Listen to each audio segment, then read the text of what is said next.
بسم اللہ الرحمن الرحیم۔ السلام علیکم ناظرین، میں طارق اسماعیل ساگر آپ کی خدمت میں حاضر ہوں۔ ناظرین کرام، کوئٹہ جلسے کے حوالے سے بہت کچھ کہا اور سنا جا رہا ہے، لیکن ایک بات جو مشترک ہے وہ یہ کہ یہاں بہت بڑا سیکورٹی تھریٹ ہے۔ یہی وجہ ہے کہ کل سے یعنی ہفتے کے دن سے اس کی کمانڈ جو ہے وہ مولانا فضل الرحمان کے کارکنوں نے سنبھال لی ہے۔ یعنی وہ حکومت کی سیکورٹی پہ اعتماد نہیں کرتے اور اپنا سیکورٹی سسٹم انہوں نے وہاں نافذ کر رکھا ہے۔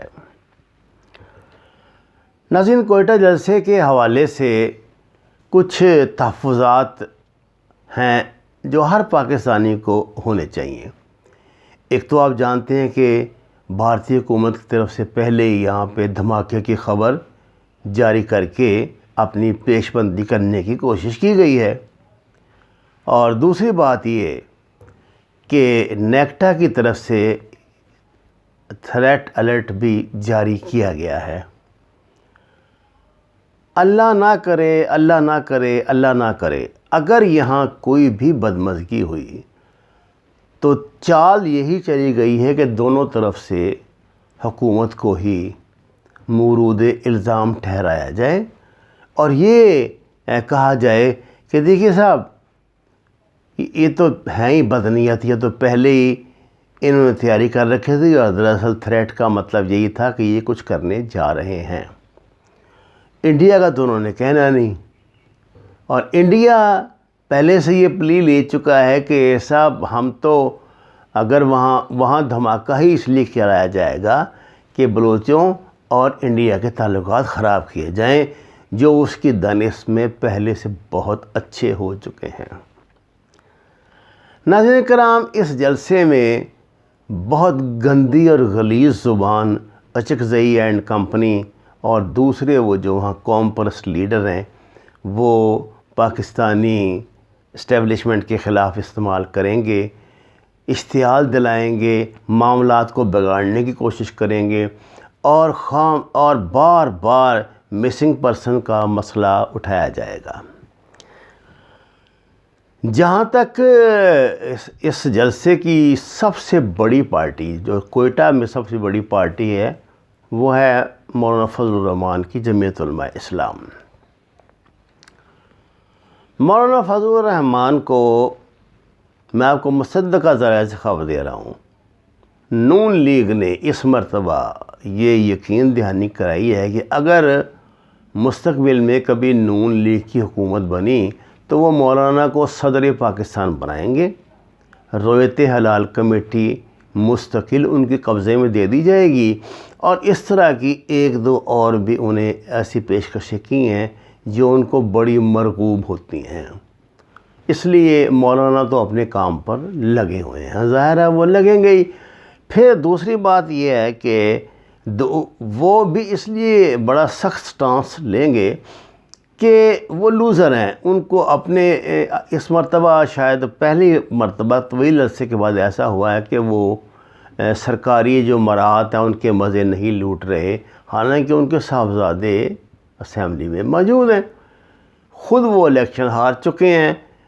اب اس کا غصہ ظاہر ہے وہ حکومت پر ہی نکالیں گے، اسٹیبلشمنٹ پر ہی نکالیں گے، کیونکہ ان کا یہ گمان ہے نون لیگ کی طرح یہ دو پارٹیاں ایسی ہیں، حالانکہ اے این پی بھی اس طرح کی پارٹی ہے، لیکن اے این پی والے معاملات کو اس طرح کی غلیظ زبان وہ استعمال نہیں کرتے جیسی اب میاں نواز شریف اور ان کے رفقا جو استعمال کر رہے ہیں اسٹیبلشمنٹ کے خلاف۔ اگر دیکھا جائے تو اس جلسے میں دو جو پارٹی ہیں نا جی، مسلم لیگ نون اور بلوچ قوم پرست اچکزئی اینڈ کمپنی اور مولانا، یہ تین ہیں بنیادی پارٹیاں جنہوں نے پوری کوشش کرنی ہے کہ یہاں کو ہنگامہ رائی ہو، یہاں کو معاملات بگڑیں، یہاں کوئی اور ایسے مسئلے خراب ہوں۔ اس کی ابتدا انہوں نے کراچی سے شروع کر دی تھی، جہاں وہاں جو ایک جرنلسٹ کو اغوا کر کے بھی شام کو وہ اپنے گھر واپس بھی آ گئے تھے۔ میں تھوڑی سی آپ کو ایک واقعہ بتا دوں، یہ اسلام آباد میں بھی یہ ڈرامے چلتے رہتے ہیں۔ یہ دیکھیے انٹیلیجنس کا طریقہ کار یہ ہوتا ہے کہ وہ جو ان کو مطلوب بندہ ہوتا ہے اس کو وہ اپنی مرضی، اپنے سیکورٹی کے حساب سے نا اپنے اٹھاتے کیا بہت ادب اور یعنی بڑی عزت کے ساتھ ان سے ریکویسٹ کرتے ہیں کہ آپ ہمارے ساتھ چلیں۔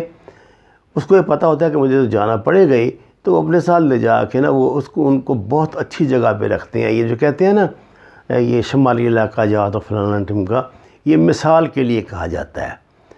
اس کے آگے وہ ثبوت رکھتے ہیں کہ جناب یہ دیکھیے ہمارے پاس اس بات کے سارے ثبوت موجود ہیں۔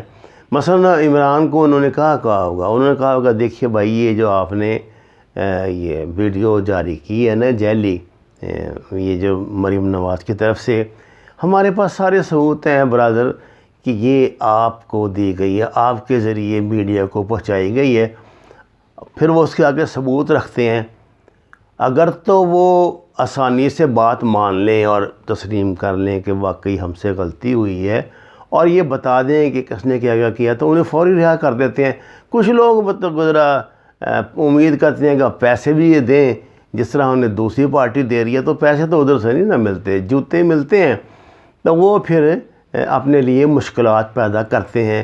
یہ کوئی سمجھدار جرنلسٹ لگتا ہے جس نے، کراچی کے لوگ ویسے بھی پڑھے لکھے اور سمجھدار لوگ ہیں، جس نے یہ بات پہلے ہی مرحلے میں تسلیم کر لی ہوگی کہ صاحب میرا تو اس میں کوئی لینا دینا نہیں، اور یہ مجھے اس طرح فلاں جگہ سے دی گئی تھی۔ ناظرین کرام، یہ جو جلسہ کوئٹے میں ہونے جا رہا ہے یہ ایک شرنگیزی ہے۔ جلسے ہوتے ہیں جو اپوزیشن کا حق ہے جلسے کے جو مرضی کرے، لیکن اس میں تو جو پی ڈی ایم کی مہم ہے نا، اس میں بہت چالاکی سے ان لوگوں نے اپنے ماسٹرز کی پلاننگ کے عین مطابق فریق جو ہے وہ حکومت کو نہیں بنایا۔ یعنی دیکھیں نا، انہوں نے پہلے جلسے میں کہہ دیا تھا میاں صاحب نے کہ ہمارا مقابلہ عمران خان سے نہیں، عمران خان کو لانے والوں سے ہے۔ اب جن لوگوں کو انہوں نے فریق بنایا ہے وہ پاکستان کے محافظ بھی ہیں، ڈیفینڈر ہیں، لوگوں کی ان کے ساتھ جذباتی وابستگی ہے۔ اتنی آسانی سے تو آپ لوگوں کو ان کے خلاف نہیں ورگلا سکتے نا۔ اگر آپ یہ سمجھتے ہیں کہ دو چار جو بغیرت قسم کے صحافی ہیں جو یہ لبرل دہشت گرد ہیں، ان کو ساتھ ملا کے آپ اپنا الو سیدھا کر لیں گے، تو ایسا ممکن نہیں ہے۔ اگر آپ یہ سمجھتے ہیں کہ دیگر ممالک مثلا یورپ میں بطور خاص جو کہ انڈیا کا خاصا اثر رسوخ ہے، اور وہاں کے میڈیا کو آپ کے لیے راستہ ہموار کرنے کی ترکین کریں گے اور ایک طرح آپ کے ساتھی بن جائیں گے اس مشن میں، یہ ممکن تو ہے، لیکن پاکستانی عوام اتنی جلدی قابو آنے والی نہیں ہے۔ آپ کو اس بات کا پتہ ہونا چاہیے کہ میاں نواز شریف کی ایک حکومت میں باقاعدہ پورے پیج کا ایک اشتہار انہوں نے دی روگ آرمی کے نام سے ڈیلی انڈیپینڈنٹ میں شائع کروایا تھا، یونائٹڈ کنگڈم میں، لندن میں۔ تو ان سے آپ یہ توقع تو نہ رکھیں، یہ تو کسی حد تک بھی جا سکتے ہیں۔ یہ الگ بات ہے کہ ادھر مسلسل منت ترلا چل رہا ہے اور پاؤں پڑ رہے ہیں کہ خدا کے لیے ہمیں نہ اس میں شامل سمجھیں، اپنی کھال ہر کوئی بچا رہا ہے۔